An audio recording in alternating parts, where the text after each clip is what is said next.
رموز بے خودی میں اقبال نے سورۃ الاخلاص کی تفسیر کی ہے، تو آخری آیت مبارکہ وَلَمْ يَكُنْ لَهُ كُفُوًا أَحَدٌ کی تفسیر میں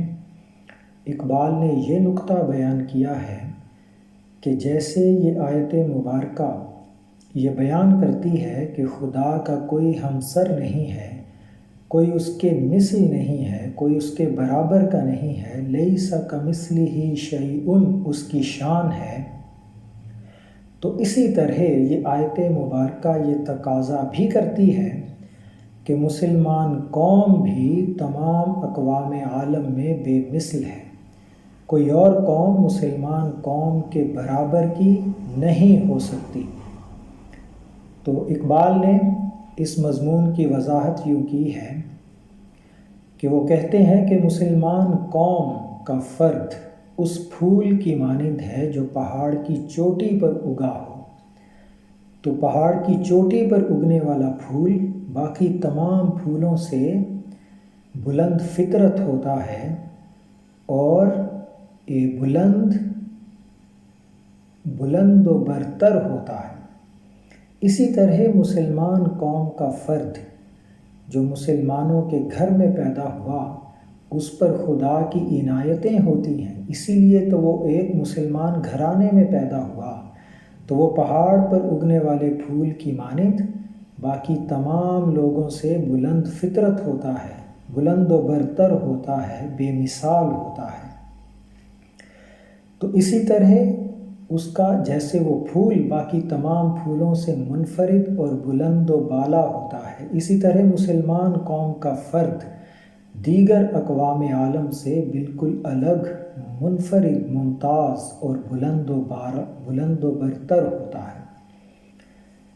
تو یہی صفت ہے جو کہ اس آیت مبارکہ کا تقاضا ہے کہ مسلمان قوم اپنے اندر ایسی خصوصیات رکھتی ہے کہ دوسری اقوام عالم اس کی برابری نہیں کر سکتی۔ تو یہ مسلمان اس خدا پر یقین رکھتا ہے، اس ذات واحد پر ایمان لاتا ہے جو وحدہ لا شریک ہے۔ تو اسی طرح مسلمان کی غیرت بھی یہ گوارا نہیں کرتی کہ وہ دیگر اقوام عالم جیسا ہو،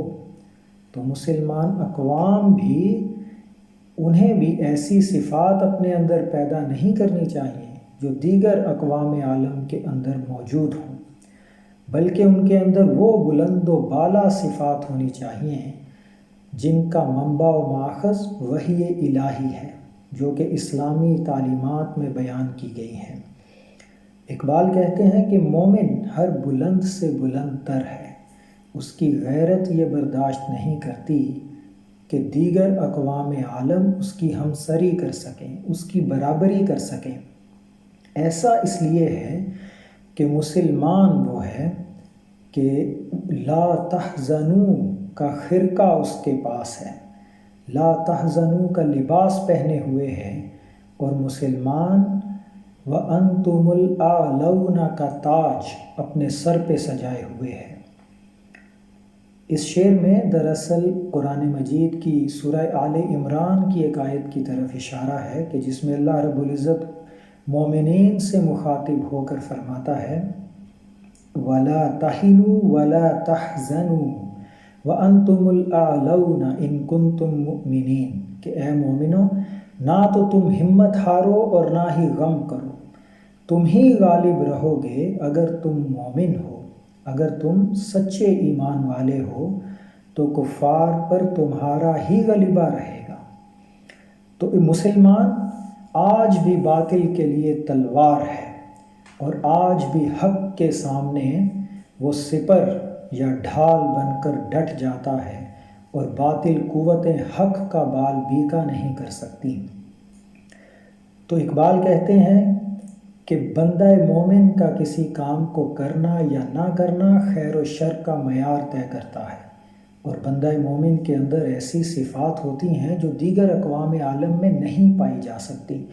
جیسے کہ وہ بندہ مومن جود و سخا کا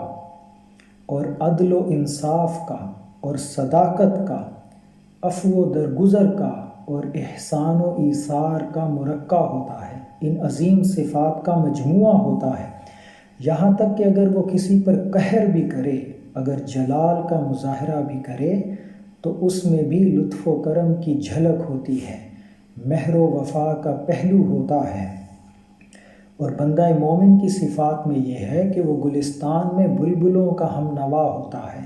اور صحراؤں میں وہ باز کی طرح شکار کرتا ہے، یعنی اپنے وطن میں، اپنے ہم وطنوں میں وہ بہت رحم دل اور عاجز و انکساری کا مظاہرہ کرنے والا ہوتا ہے، جبکہ مخالفین حق کے دشمنوں کے سامنے وہ باز کی طرح شکاری بن جاتا ہے، سخت مزاج ہوتا ہے۔ یہی مضمون اقبال نے بانگ درا میں بھی کہا ہے کہ ہو حلقہ یاراں تو بریشم کی طرح نرم، رزم حق و باطل ہو تو فولاد ہے مومن۔ یہ مضمون دراصل قرآن مجید کی آیت سے اخذ کیا گیا ہے، جیسے سورہ فتح میں اللہ رب العزت نے فرمایا اشداء علی الکفار رحماء بینہم، کہ مومنین وہ ہیں جو کفار پر بہت سخت ہیں، سخت ترین ہیں،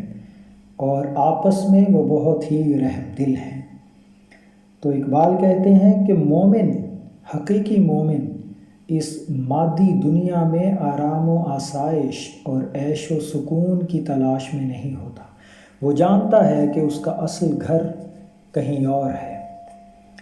تو جبکہ جو کافر ہیں، کفار، وہ اسی دنیا میں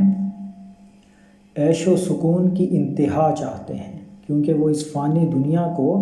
ہمیشہ کی قیام گاہ سمجھ بیٹھے ہیں، جیسا کہ حدیث مبارکہ کا مضمون ہے کہ دنیا مومن کے لیے قید خانہ ہے اور کافر کے لیے یہ جنت ہے۔ اسی لیے جو مادی دنیا کو جنت بنانے کی فکر میں رہتے ہیں، گویا کہ وہ تعلیمات اسلامی پر پوری طرح یقین نہیں رکھتے، وہ اقبال کے فلسفے میں حقیقی مومن نہیں ہو سکتے۔ پھر فرماتے ہیں کہ اے مسلمان، تو نے قرآن پر عمل کرنا چھوڑ دیا، اس لیے تو آج کی دنیا میں ذلیل و رسوا ہو چکا ہے، لیکن تو اس ذلت و رسوائی کا سبب بھی نہیں سمجھا اور اپنی ذلت و رسوائی کا الزام گردش دوراں کو دیتا ہے کہ پہلے زمانہ اور تھا اور مسلمان عروج و ترقی پر تھے، اور آج مسلمان ذلیل و رسوا ہیں، تو یہ کیا زمانے کی ہیر پھیر سے ہوا ہے؟ نہیں، بلکہ اس کا سبب یہ ہے کہ مسلمانوں نے قرآن پہ عمل کرنا چھوڑ دیا ہے۔ جیسے اقبال نے کہا جواب شکوہ میں کہ وہ زمانے میں معزز تھے مسلمان ہو کر، اور تم خوار ہوئے تارک قرآن ہو کر۔ یہ مضمون بھی دراصل قرآن حکیم ہی سے ماخوذ ہے کہ سورۃ الفرقان میں فرمایا اللہ رب العزت نے کہ وَقَالَ الرَّسُولُ يَا رَبِّ إِنَّ قَوْمِ اتَّخَذُوا هَذَا الْقُرْآنَ مَهْجُورًا، کہ قیامت کے دن رسول نے یہ عرض کیا کہ اے میرے رب، میری قوم نے قرآن کو بالکل ہی چھوڑ دیا تھا، قرآنی تعلیمات پر عمل کرنا بالکل ترک کر دیا تھا۔ تو اقبال کہتے ہیں کہ اے مسلمان، تیرے پاس زندہ کتاب موجود ہے، اگر تو وہ مقام حاصل کرنا چاہتا ہے کہ اقوام عالم میں کوئی دوسری قوم تیری ہمسر نہ ہو، تیرے برابر نہ ہو، تو اس زندہ کتاب پر عمل کر۔